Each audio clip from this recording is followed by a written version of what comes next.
আজকে তোমাদের একটি সুন্দর গ্রামে দয়াবান ও সুন্দর মনের একটি মানুষের গল্প শোনাবো। বছর ধান একেবারেই ফলল না, ঘরে চাল নাই, আর যা দিন যাচ্ছে মনে হয় না খেয়ে মরতে হবে। আরে ভাই, না খেয়ে কেন মরবে? গোপাল কাকার কাছে যেও, উনি তো গ্রামের সবার দুঃখে পাশে দাঁড়ান।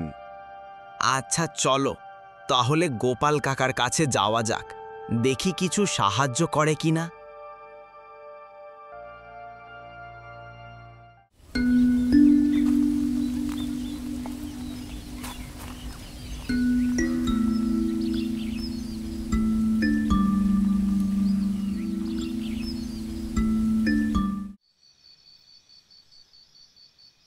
কাকাবাবু নমস্কার, আমরা বড় বিপদে পড়েছি, আপনি আমাদের এই বিপদ থেকে রক্ষা করুন।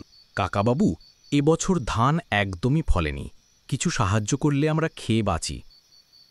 আরে বোকা, লজ্জা কিসের? এ তো তোমাদেরই বাড়ি, আমি তোমাদের অবশ্যই সাহায্য করব। তোমরা আমার ছোট ভাই।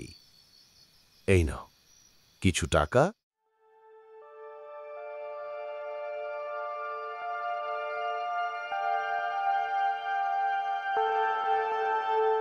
কাকা, ও কাকা, তাড়াহুড়ো করে কোথায় যাচ্ছ? শোনো, এদিকে শোনো।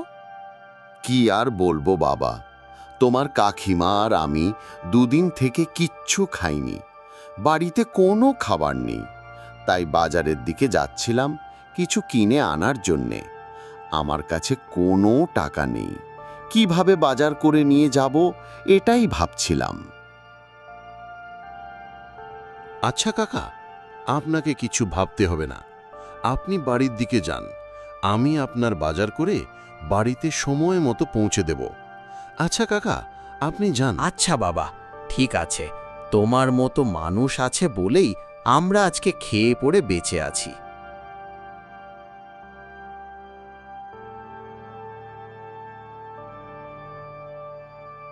গোপাল কাকা না থাকলে গ্রামে আমাদের কে দেখত? সত্যিই গোপাল কাকা আমাদের কাছে ভগবানের রূপ।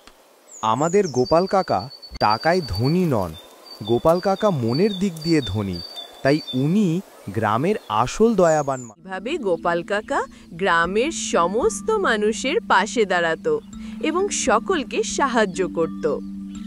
এইভাবে আমরা যদি একে অপরকে সাহায্য করি, আমাদের এই পরিবেশ কতই না সুন্দর হতো।